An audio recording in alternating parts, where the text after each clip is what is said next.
የትግራይ ክልል ጊዜያዊ አስተዳደር መከላከያ ሰራዊት በሰሜን እዝ ካምፖች እንዲሰፍር ተስማምቷል መባሉን አስተባበለም። የትግራይ ክልል ጊዜያዊ አስተዳደር የኢትዮጵያ መከላከያ ሰራዊት ወደ ትግራይ ክልል እንዲገባ በፌዴራል መንግስት ትዕዛዝ ተላልፏል በሚል የተሰራጨው መረጃ ፍጹም ሐሰት ነው ተባለም። በሌተናል ጀነራል ታደሰ ወረደ የሚመራው ጊዜያዊ አስተዳደሩ ይህንን የገለጸው ዛሬ ቅዳሜ የካቲት 14 ቀን 2018 ዓ.ም በፕሬዝዳንቱ ጽህፈት ቤት የፌስቡክ ገጹ ላይ ባወጣው መረጃም ነው። ከሰሞኑ በተለያዩ የማህበራዊ ሚዲያ ገጾች ላይ የፌዴራል መንግስት መከላከያ ሰራዊት ወደ ትግራይ ክልል እንደሚገባ ለጊዜያዊ አስተዳደሩ ማሳወቁንም የሚገልጽ መረጃዎችም ሲሰራጩም ነበር። በትናንትናው ዕለት ደግሞ መከላከያ ሰራዊቱ በክልሉ በሚገኙ ካምፖች ውስጥ እንዲሰፍር መግባባት ላይ መደረሱንም የሚጠቅስ ሌላ ልጥፍም ተሰራጭቷል። ጊዜያዊ አስተዳደሩ ዛሬ ባወጣው መግለጫም እነዚህን ሁለት ጉዳዮችንም አስተባብሏል። የፌዴራል መንግስቱ የኢትዮጵያ መከላከያ ሰራዊት ወደ ትግራይ እንዲገባ ትዕዛዝ እንዳስተላለፈ መረጃ የተሰራጨ እንደሆነ መግለጫውም ጠቅሷል። የትግራይ ጊዜያዊ አስተዳደር ደግሞ በቀድሞ የሰሜን እዝ ካምፖች እንዲሰፍር እንደተስማማ ተደርጎ በተለያዩ መንገዶች እየተሰራጨ ነውም ብሏል።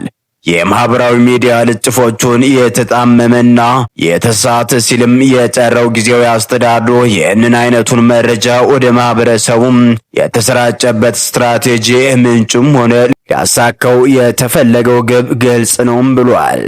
የትግራይ ጊዜያዊ አስተዳደር እየተሰራጨ ያለው መረጃ ፍጹም ሐሰት መሆኑን መግለጽ እንወዳለን ሲልም አስተባብሏል። የፕሬዝዳንቱ ሌተናል ጀነራል ታደሰ ጽህፈት ቤት ይህንን መግለጫ ያወጣው በፌዴራል መንግስትና በትግራይ ኃይሎች መካከል የተፈጠረው ውጥረት ወደ ግጭት ሊገባ ይችላል የሚል ስጋትም በተፈጠረበት ሁኔታም ውስጥ ነው። ጥር ላይ የፌዴራልና የትግራይ ኃይሎች ክልሉን ከአማራ እንዲሁም አፋር ክልሎች ጋር የሚያዋስኑ ስፍራዎች ግጭት ውስጥ ገብተው እንደነበርም የሚታወስ ነው። በዚሁ ሰሞን አንድ ሰው የተገደለባቸው የድሮን ጥቃቶች በተለያዩ የትግራይ ክልል ከተሞች እንደተፈጸሙም ተገልጿል። እነዚህም ጥቃቶች በተመለከተ እስካሁን ድረስ በፌዴራል መንግስት በኩል እየተሰጠ ይፋዊ አስተያየትም የለም። በተያያዘ መረጃም በራያ ቆቦ ከተማ ከወትሮ በተለየ ሁኔታ ሽብርና ግርግርም አይሏል። በከተማዋ የባለ 3 እግር ባጃጅ ተሽከርካሪዎችን ጨምሮ የትራንስፖርት እንቅስቃሴ በከፊልም ታግዷል። ዛሬ ከንጋት ጀምሮ በከተማዋ የተለያዩ ሰፈሮች ላይ የተጠናከረ የግዳጅ አፈሳ እየተካሄደ መዋሉንም የሚዲያችን የምስራቅ አማራ ቀጠና ዘጋቢዎችም ለማረጋገጥም ችለዋል። የአገዛዙ ወታደሮች ጸጉረ ልውጥ ነህ በሚል በርካታ ንጹሃኖችን መደብደባቸው ነው የቀጠናው ዘጋቢያችን ለማወቅም የቻለው። በተመሳሳይ መረጃም ወደ ጎጃም ቀጠናም ስናመራ አገዛዙ ጥምር ኃይል እያለ በሚጠራው የጠላት ኃይል ሰብአዊና ቁሳዊ ኪሳራም ደረሰበትም። በዛሬው ዕለት ማለትም በቀን 14 ቀን 2018 ዓ.ም የአማራ ፋኖ ብሔራዊ ንቅናቄ ቴዎድሮስ ዕዝም 109ኛ ኮር 77ኛ ክፍለ ጦር 4ኛ ሻለቃ በሶስት አቅጣጫ ከሶንቶም ከቁጭ ከተማና ከብር ሸለቆ ተውጣጦ ወደ ቁጭ አክሲዮን የመጣው የምንሻና የመከላከያ ስብስብ ወራሪም ግንባሩን በማለት ወደ መጣበት አንገት አስደፍታ መልሰዋለች። የቴዎድሮስ ዕዝ 109ኛ ኮር 77ኛ ክፍለ ጦር 4ኛ ሻለቃ ከጠዋቱ 12 ሰዓት ጀምሮ እስከ ቀኑ 6 ሰዓት ባደረገችው ለአስጨራሽ አውደ ውጊያም ጠላት ከ15 በላይ ሙትና በርካታ ቁስለኛውን ታቅፎም እንዲመለስም አድርገዋለች። ወራሪው የስርዓቱ ወንበር ጠባቂ ኃይል በ4ኛ ሻለቃ የደረሰበትን ምት መቋቋም ሲያቅተው የአንድ ታጋይ ቤተሰብ መኖሪያ ቤት አቃጥሎ ወደ መጣበት ትግሬ አውጪኝ በማለትም ተመልሷል። የአማራ ፋኖ ብሔራዊ ንቅናቄ ቴዎድሮስ ዕዝ 109ኛ ኮር ክንደ ነበልባል 77ኛ ክፍለ ጦር ከመልሶ ማደራጀት በኋላ በአንድ ሳምንት ባልሞላ ጊዜ በማክሰኝት ፍኖተ ሰላም ከተማ ቡሬ ወንደጂና ቁጭ አክሲዮን ከ4 ጊዜ በላይ መደበኛና የደፈጣ ውጊያ በማድረግ በርካታ የጠላት ኃይል በመደምሰስ ሙትና ቁስለኛ ማድረግም ተችሏል። በተያዘ መረጃም ወደ ጎንደር ቀጠናም ስናመራ ሜጀር ጀነራል ውባንታ ባትስ 1ኛ ኮር ጉና ክፍለ ጦር ሁሉም ብርጌድ በተሳተፉበት ውጊያ ትልቅ ድልም ተገኘ።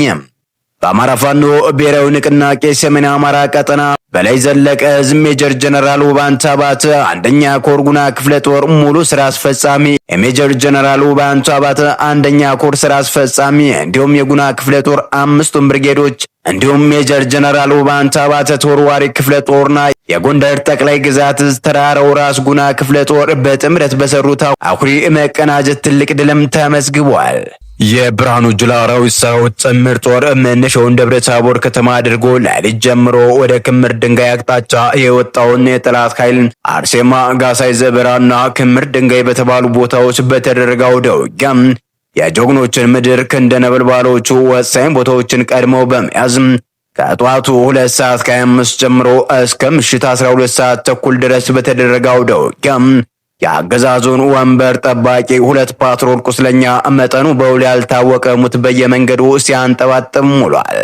በጠላት ላይ ከፍተኛ ኪሳራ የደረሰ ሲሆን ለጊዜው 2 ብሬንና 2 ኤም14 የቡድን መሳሪያዎችን ከጠላት በምርኮ ሲገኝ አንድ ዙ 23 ከጥቅም ውጭም ተደርጎም ተመቷል። ክላሽና ሌሎች የምርኮ የተተኳሽ መሳሪያዎችን እንደደረሱንም እናደርሳለን። በተመሳሳይ መረጃም ወደ ሸዋ ቀጠና ስናምራ ከአማራ ፋኖ ብሔራዊ ንቅናቄ 2 እዞች በተውጣጡ ወሰን ሻለቆች በተደረገ የቅንጅት ውጊያ የብልጽግናው ሰራዊቱን እየገረፈ መሆኑን ኮሩ በላከው የግንባር መረጃም አስታወቀ። የአማራ ፋኖ ብሔራዊ ንቅናቄ በወሎ ቤተ አማራ ደገና ቀጠና በአገዛዙ ዙፋን አስጠባቂ ወራሪ ኃይልም በዛሬው ዕለት ማለትም በቀን 14 ቀን 2018 ዓመተ ምህረት ከረፋድ 3 ሰዓት ጀምሮ ባደረገው የቅንጅት ተጋድሎ ድል እየተቀዳጀም ይገኛል። ጠላት መነሻውን ከከላ ወረዳ በማድረግ ልዩ ስሙ ሊንጮ በተባለ አካባቢ የሚገኙትን የአርበኞችን ጦር ሰራዊት የማፈን ዓላማ አንግቦ ባደረገው እንቅስቃሴም ከረፋዱ 3 ሰዓት ጀምሮ ከአማራ ፋኖ ብሔራዊ ንቅናቄ ሸዋ ጠቅላይ ግዛት እዝም እንዲሁም ከአማራ ፋኖ ብሔራዊ ንቅናቄ ምስራቅ አማራ ቀጠና ምኒልክ እዝ የተውጣጡ ወሰን ሻለቆች በክልላና ደገራ አዋሳኝ ስፍራዎች ላይ ኮርኬና ሊንጮ በተባሉ ቦታዎች ላይ የአገዛዙን አራዊት ሰራዊት በአንድነት ባደረጉት ተጋድሎ አይቀጡ ቅጣት እየገረፉት መሆኑንም ኮሩ ባውደ ውጊያው መረጃም አረጋግጧል። በዛሬው ልዩ የቅንጅት ተጋድሎ ጀግናው ከአጼ አምደ ጽዮን ኮር አጼ ዳዊት ክፍለ ጦር የታደለ ጸና 2ኛ ሻለቃና የንጉስ ሚካኤል ኮር ከሳጅን አደማሪ አባናዶ ክፍለ ጦር የተገኙ ሻለቆች አንበሳውን ድርሻ በመውሰድ የብልጽግናው 84ኛ ክፍለ ጦር በሚገባ በመግረፍ ወደ መጣበት ከለላ ከተማ እያፈገፈገም ይገኛል። የዜና እስከተጠናከረበት ሰዓት ድረስም እየተደረገ ባለው የተቀናጀው ውጊያ የአገዛዙ ዘራፊ ሰራዊት ከፍተኛ ጉዳት ሲያስተናግድም ጀግናው የአማራ ፋኖ በዜሮ መስዋዕትነት የውጊያ የበላይነት መያዙንም ኮሩ በግንባር መረጃው የገለጸ ሲሆን ጠላት በጣለው የዘፈቀደ የሞርተር ቀንቡላ አንድ አርሶ አደር አህያ ሲገደል ውጊያው ተጠናክሮ መቀጠሉንም የአጼ አምደ ጽዮን ኮር አስታውቋል። ሰላም ጤና ይስጥልን። የተወደዳችሁና የተከበራችሁ የሚዲያችን ቤተሰቦች ለሰዓቱ የነበሩን መረጃዎችን እዚህ መስሉ ነበር። በሌላ በተጠናከረ መረጃዎች እስከምንገናኝ በያላችሁበት ሰላም ቆዩልን።